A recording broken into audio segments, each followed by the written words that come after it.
Pelatih Timnas U19 Sintayong banyak mendapat kritik karena terus berburu pemain keturunan yang ada di luar negeri. Hal ini dianggap karena ini akan mematikan talenta-talenta muda yang demikian banyak di Indonesia. Saya coba membaca apa yang ada dalam pikiran Sintayong. Simak terus ulasan saya di channel Trek Bola dan jangan lupa subscribe dan tekan tombol loncengnya.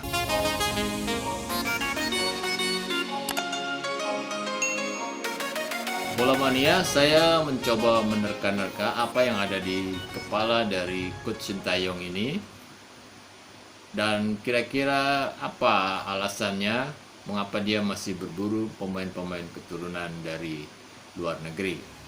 Mari kita lihat catatan saya mengenai formasi dan taktik dari Timnas U19 di bawah Sintayong. Kita tahu Timnas U19 memakai pola 4-4-2, 4 di belakang. Ini ada di sebelah back kiri ada pemain nomor 2 adalah Pratama Arhan, kemudian back tengahnya adalah Elkan Bagot, pemain nomor 3. Kemudian ada pemain nomor 4 Rizky Ridho. Kemudian pemain nomor 5 ada Bagas Kava, dan pemain nomor 6 di posisi gelandang adalah David Maulana. Kemudian pemain nomor 7 ada Brilian Aldama. Kemudian pemain nomor 8 adalah Supriyadi, dan pemain Supriyadi. Pemain nomor 9 adalah Sadam Ghaffar. Kemudian pemain nomor 10 adalah Brahim Fatari, dan pemain nomor 11 adalah Witan Sulaiman. Dari susunan pemain ini kita bisa melihat beberapa pemain yang sepertinya menjadi kerangka tim, yaitu misalnya back kiri ada Arhan, kemudian Bagot, kemudian back tengahnya Rizky Ridho dan Bagot, kemudian di back kanan ada Bagas, Brilian Aldama, kemudian Witan Sulaiman, dan di kiri Supriyadi. Yang posisinya masih belum pasti adalah di posisi striker. 2 orang striker, pemain nomor 9 dan pemain nomor 10. Kelihatannya di posisi belakang, Bagot tak tergantikan. Cuman persoalannya adalah Elkan Bagot belum mempunyai pelapis. Ini kenapa Sintayong masih berburu. Siapa tahu masih ada pemain belakang yang posturnya tinggi dan bagus untuk bisa menjadi pelapis Elkan Bagot. Sedangkan Rizky Ridho back tengah yang mendampingi Elkan Bagot, dia punya pelapis yaitu Komang Tri. Walaupun secara kualitas kelihatannya Sintayong belum cukup puas dengan pelapis dari Rizky Ridho. Namun ketika dia tidak ada Elkan Bagot, dia memasangkan duet di back tengah Rizky Ridho dan Komang Putra. Nah, ini adalah posisi yang paling krusial. Paling krusial adalah posisi Bagas Kava yang kelihatannya belum mempunyai pelapis yang sepadan. Artinya yang diinginkan dari pemain nomor 5 ini back kanan adalah pemain yang mampu bertahan dengan baik, mempunyai tenaga yang kuat dan mampu melakukan serangan. Di taktikal 4-4-2 back harus harus mampu melakukan overlap ke depan. Posisi gelandang sebenarnya cukup banyak. Ada Bryan Adama, ada Beckham ya. Kemudian ada David Maulana. Tetapi hanya David yang paling dipercaya oleh Sintayong, karena kemampuannya selain dia memiliki kemampuan mengatur serangan dan membuat serangan, David Maulana juga diminta untuk bertahan, dan dia punya kemampuan bertahan yang cukup baik. Sayangnya David memiliki postur yang kurang begitu tinggi, kurang begitu besar dan kurang begitu tinggi seperti yang diinginkan oleh Sintayong. Tetapi posisi David Maulana ini tidak tergantikan, dan David Maulana sampai saat ini belum ada pemain pelapisnya yang sepadan dengan David Maulana. Beberapa kali dicoba mengganti posisi David Maulana, walaupun bisa berjalan dengan baik, tetapi belum memenuhi syarat atau belum mencapai target seperti yang diinginkan Sintayong, atau kualitasnya masih di bawah David Maulana. Sedangkan satu lagi gelandang tengah adalah Bryan Adama dan Beckham Putra. Nah, pemain ini punya tipikal menyerang, dan lalu apa sebenarnya yang diinginkan dari dua gelandang dalam taktikal Sintayong adalah gelandang yang mampu bertahan dan mampu menyerang. David Maulana butuh seorang pelapis yang mampu sebagai playmaker, dan pemain nomor 7 dia membutuhkan pemain yang bisa memutus serangan. Jadi kemampuan bertahan dan duel-duel di lapangan tengah dan ke belakang untuk melapis pertahanan ini sangat diperlukan. Makanya dia memerlukan pemain dengan tinggi badan yang cukup bagus. Sintayong mencoba untuk memasukkan pemain baru, yaitu Dua Mahesa. Di sini dia melapis dengan Dua Mahesa dan Pin atau Pin. Meskipun penampilannya belum cukup cepat belum cukup kuat, tapi Sintayong belum ada pilihan. Belum ada pilihan lain. Tidak ada pilihan lain kecuali dua pemain tersebut. Nanti mana yang dipilih nanti kita lihat. Sebenarnya di sektor tengah ini Sintayong punya pilihan lain, yaitu adalah Muhammad Kanu. Muhammad Kanu Muhammad Kanu masih diperlukan pengalaman atau mentalitas sebagai pemain bertahan dan menyerang, karena kecenderungannya Muhammad Kanu juga seorang pemain yang gelandang yang menyerang. Nah, nanti kita lihat apakah prediksi saya benar atau tidak, nanti kita lihat.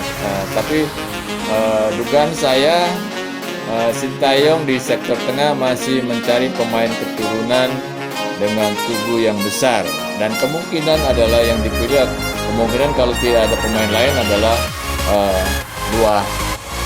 Dua Mahesa. Pemain sayap kanan untuk pola 4-4-2 ini biasanya diposisikan sebagai pemain sayap gantung. Jadi dia tidak menunggu di depan, tapi dia adalah yang diposisikan, dia adalah sebagai pemain sayap. Dia harus juga bermain ke belakang dan ke depan. Dia ikut bertahan dan ke depan, seperti apa yang dilakukan oleh Witan Sulaiman. Tetapi memang Witan adalah pemain yang istimewa sehingga hampir tak tergantikan. Masalahnya sampai sekarang Witan juga belum memiliki pelapis yang sepadan, karena Witan selain bisa ke depan dan ke belakang dan ke depan, dia juga mampu menusuk ke dalam dan maupun dia menyisir ke daerah pertahanan. Dan siapa kira-kira pelapisnya? Ya, sampai saat ini belum ada yang atau belum ada pelapis yang memadai. Dan ini saya kira kenapa Sintayong masih mencari pelapis dari Witan. Kemudian di sektor tengah, di penyerang tengah ada dua, Sadam Ghaffar dan Brian Fatari. Sebenarnya menurut saya 3 orang pemain ini belum menjadi pilihan utama dari Sintayong. Ini kira-kira susunan ideal dari tim Sintayong, tim U19 Sintayong. Di posisi Arhan mungkin dia masih butuh pelapis, bisa jadi adalah pemain keturunan, misal singkat PK. Kemudian di Elkan Bagot juga dia back tengah, juga mungkin masih membutuhkan pemain keturunan. Kemudian di Rizky Ridho ada Komang Tri pelapisnya, saya kira cukup memadai. Kemudian di back kanan Bagas Kava ini masih belum juga mempunyai pelapis yang memadai. Bisa jadi nanti juga kalau ada pemain keturunan yang punya tipe seperti Bagas Kava akan dimasukkan oleh Sintayong. Di pemain nomor 6 ada David Maulana, dan saya kira atau Brilian Aldama atau Beckham Putra maupun Randy Yuliansa akan menjadi pelapis dari David Maulana. Dan satu lagi pemain yang lebih bertahan adalah Luah Mahesa, dan kemungkinan kalau tentu saja kalau Luah Mahesa bisa menunjukkan performa yang baik, dan dia di sini juga masih membutuhkan pemain keturunan yang tinggi besar. Kemudian di sektor depan Supriyadi mempunyai pelapis yang cukup baik, saya kira. Supriyadi, ada Dakiri, kemudian Fajar Faturrahman yang bisa menjadi pemain sayap yang akan melapis Supriyadi. Dan saya kira Indonesia, pemain talenta Indonesia cukup banyak, pemain-pemain sayap. Jadi saya kira di sini dia tidak membutuhkan pemain keturunan. Dan di Witan juga bisa jadi, walaupun posisinya vital, memang sampai saat ini belum ada pengganti Witan. Mungkin bisa mengambil pemain keturunan atau pemain, ya sekali lagi saya bilang bahwa pemain lokal di sektor sayap banyak yang cukup punya kualitas.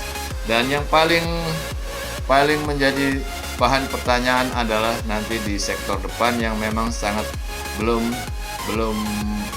begitu memuaskan dari ketiga penampilan, itu Sadam, Jack Brown maupun Brian Fatari. Dan bisa jadi nanti kalau Bagus Kavi bisa sembuh, mungkin bisa menjadi tim utama. Jack, Brian maupun Sadam bisa menjadi pelapis. Tapi saya kira, menurut saya Sintayong masih membutuhkan pemain penyerang atau pemain penyerang tengah, pemain 9 maupun 10 dari pemain keturunan. Ya, itulah kira-kira yang diinginkan oleh pelatih Sintayong. Mengapa dia masih berburu pemain-pemain dari luar negeri. Yang kedua menurut saya Sintayong tetap menginginkan pemain-pemain dengan postur yang besar dan tinggi. Nah, kira-kira masih ada beberapa posisi di tim yang memerlukan pemain berpostur tinggi. Yang pertama adalah sebagai pelapis di bek kiri atau pelapis dari Elkan Bagot. Sementara di Rizky Ridho ada Komang Tri, ya, ada Komang Tri. Kemudian di tengah ada Luah Mahesa, yang mungkin juga dibutuhkan satu pemain lagi yang lebih atau yang kuat di dalam postur, tinggi badan dan berotot. Jadi ini untuk mengimbangi pemain-pemain serang yang bertubuh besar. Sektor sayap, ya, di sektor sayap Sintayong masih mencari pelapis Witan. Kemudian di depan dia juga masih mencari mungkin satu orang pemain depan yang punya postur tinggi dan memiliki ketajaman. Jack Brown, Bagus Kafi masih akan terus diuji, sementara Sadam Ghaffar mudah-mudahan dia bisa menunjukkan kecepatannya di akhir-akhir TC. Namun kalaupun tidak mungkin bisa jadi Sintayong akan kalau dia bisa menghasilkan atau kalau dia bisa mendapatkan pemain yang memadai, kemungkinan itu akan menjadi pelapis Sadam Ghaffar atau bahkan menjadikan Sadam Ghaffar sebagai pelapis. Sampai di sini ulasan saya mengenai mengapa Sintayong masih terus berburu pemain-pemain keturunan, dan mungkin kita bisa simak kira-kira seperti apa bayangan tim ideal nanti di Piala Asia maupun di Piala Dunia. Sampai jumpa, dan jangan lupa subscribe dan tekan tombol lonceng di channel bola. Sampai jumpa.